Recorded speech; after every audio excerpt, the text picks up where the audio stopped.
Hello dear students, my name is Nageshwar and I have completed my MSc Chemistry from NIT Srinagar, and today's topic of discussion is work done in isothermal ideal gas system by irreversible process. In our last lecture, we derived a general equation for work done in isothermal ideal gas system, and that's W is equal to minus integration of pressure into change in volume. हमने last lecture में क्या पढ़ा कि हमारे पास एक container है, okay, जिसमें इस लेवल तक अभी गैस फिलअप की गई है और ये हमारा पिस्टन है, ये पिस्टन है। और जब पिस्टन इस पॉइंट पर है, ए पॉइंट पर है, तब जब प्रेशर है वो P1 है, वॉल्यूम जो है वो V1 है। और जब हम इस गैस पर वर्क डन कर रहे हैं तब ये पिस्टन ऊपर की डायरेक्शन में मूव हो रहा है। तब क्या हो रहा है, जब हम इस पर वर्क डन कर रहे हैं तब ये पॉइंट B तक जा रहा है। यहां इस चेंज इन हाइट था dx। जब ये पिस्टन पॉइंट B पर जाएगा तब obviously there will be change in pressure and volume. So pressure will be P2, volume will be V2, and temperature will be T, and here also temperature will be T, cause हमें heading में दिया गया है this is isothermal ideal gas system, means temperature will be constant at both the states. Okay, that's why we have written temperature here is T and temperature at this point is also T, but pressure and volume both are changing. Okay, now अब हमें क्या करना है, हम जो इस gas को पर वर्क डन कर रहे हैं, मतलब हम जो इस पिस्टन को मूव कर रहे हैं, वो हम दो तरीकों से कर सकते हैं।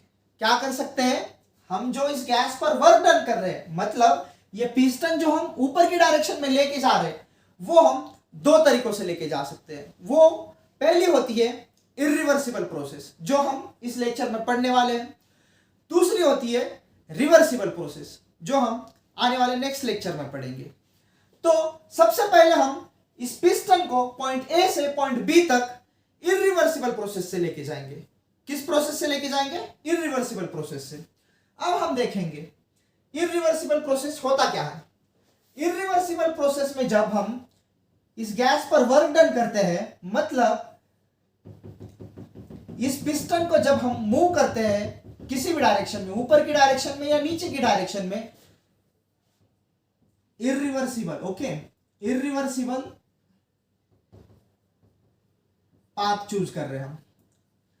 ये पिस्टन है हमारा, जब इस पॉइंट पर है तब यहां पर प्रेशर P1 है, वॉल्यूम V1 है। हमारे समझने के लिए हम क्या करेंगे, P1 को कंसीडर करेंगे 2 एटमॉस्फेयर और V1 को कंसीडर करेंगे हम 10 लीटर्स जब पिस्टन पॉइंट ए पर है। ओके, अब हम क्या करने वाले हैं, इस पिस्टन को पॉइंट ए से पॉइंट बी तक लेके जाने वाले हैं। पॉइंट ए से पॉइंट बी, यहां पर हम पॉइंट बी लेंगे। तो अब हम क्या करने वाले हैं, इस पिस्टन को पॉइंट ए से पॉइंट बी तक लेके जाने वाले हैं, लेकिन किस मेथड से या किस पाथ से, इरिवर्सिबल पाथ से, या कहे irreversible process. It is also called as irreversible process. Okay, तो इरिवर्सिबल प्रोसेस से हम गए और ये पिस्टन जो था पहले ए पर, हमने इसको लाया बी पर, बी पॉइंट पर लाया इस पिस्टन को। तो अब जब एक्सपांशन हुआ या कहो वर्क डन हुआ, तब यहां पर obviously change in pressure and volume will occur.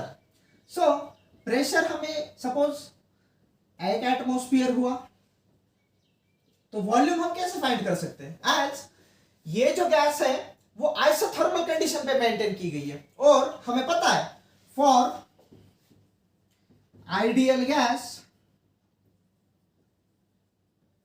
In isothermal condition P1 V1 is equal to P2 V2। So P1 हमें दिया गया है, वॉल्यूम P2 है, ये P2, this is P2, this is P1।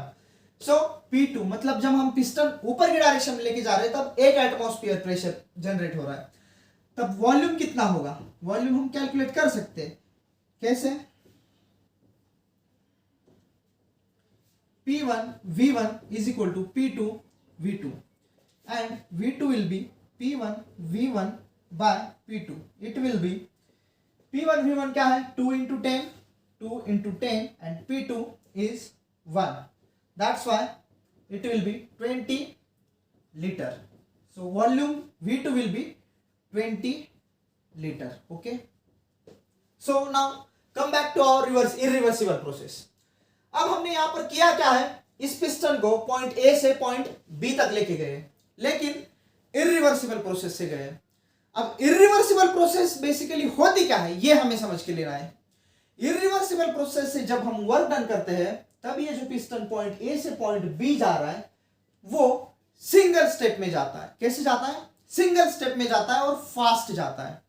ये जो पिस्टन है पॉइंट ए से पॉइंट बी पे फास्ट जाता है और सिंगल स्टेप में जाता है। That's why we can write, यहां पर हम लिख सकते हैं irreversible process is fast, okay, single step process,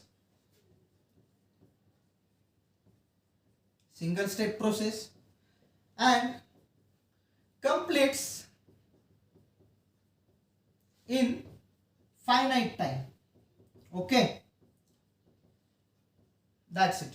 तो हम देख सकते हैं जब ये पिस्टन पॉइंट ए से पॉइंट बी में सिंगल स्टेप में जा रहा है तब जो आफ्टर वर्क डन जो हमें प्रेशर मिल रहा है वो P2 is equal to 1 atmosphere. ये तो इस पॉइंट पर हमेशा कांस्टेंट रहेगा, ये P2 pressure.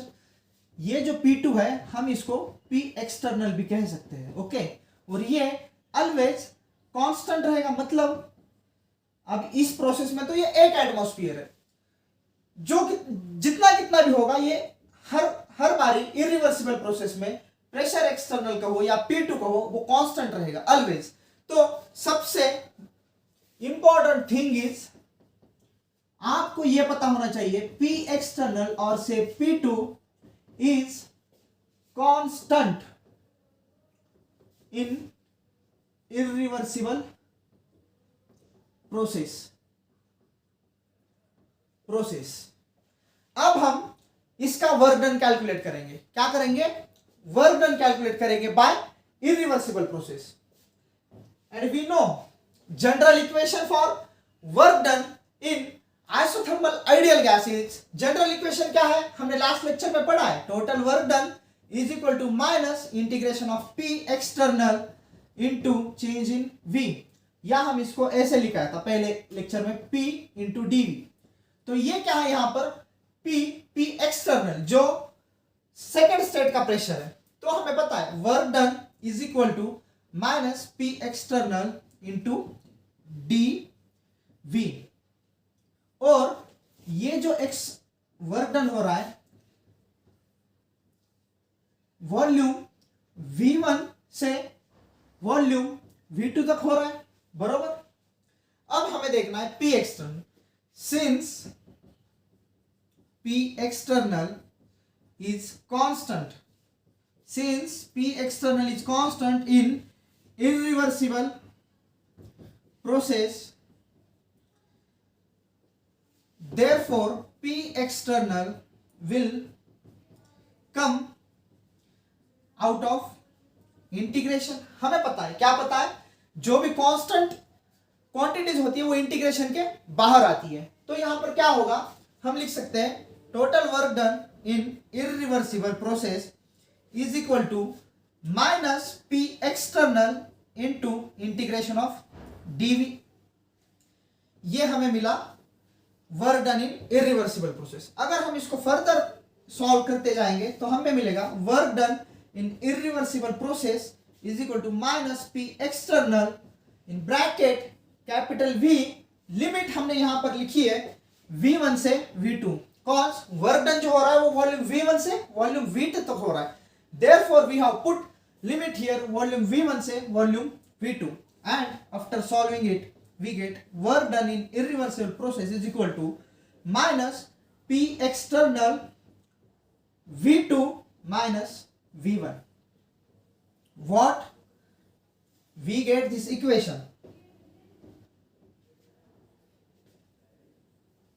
So this is our equation for work done in isothermal ideal gas system by irreversible process. अब हमें कंक्लूजन हम देखेंगे, हमें यहां पर इरिवर्सिबल प्रोसेस में कौन कौन सी चीजें ध्यान में रखनी है। हमने इरिवर्सिबल प्रोसेस में देखा कि जो वर्क डन हो रहा था वो सिंगल स्टेप में हो रहा था। सिंगल स्टेप में ये जो पिस्टन था यहां पॉइंट ए से पॉइंट बी तक एक ही झटके में ऊपर जा रहा था। That's why we wrote it's a single step process, it's a fast process also. Fast होने के कारण ये फाइनाइट टाइम में कंप्लीट होती है, और जब एक ही झटके में पिस्टन यहां जाकर रुक रहा है तब जो प्रेशर है वो ऑलवेज कांस्टेंट रहता है। यहां पर 1 एटमॉस्फेयर होगा या किसी और चीज दूसरे स्टेट में कुछ और होगा, लेकिन ये 1 एटमॉस्फेयर अब नहीं बदलेगा। That's why we wrote P external or say P2 is constant in P external or P2 is constant in irreversible process. ये P external अगर आपको याद रहा कि यहाँ पर irreversible process में P external constant होता है, तो आप ये इक्वेशन इजी सॉल्व कर सकते हो। P external is constant, that's why we have bring it out of the integration and we further solve the equation and we got final equation. Work done for irreversible process is minus P external in bracket V2 minus V1. I hope you might have understood this concept very well. अगर आपको कहीं पर doubt होगा, मुझे नहीं लगता अब यहाँ पर कहीं पर आपको डाउट होगा, अगर होगा भी तो हम इसको आने वाले लेक्चर में एक प्रॉब्लम के साथ देखेंगे। And thank you, see you soon guys.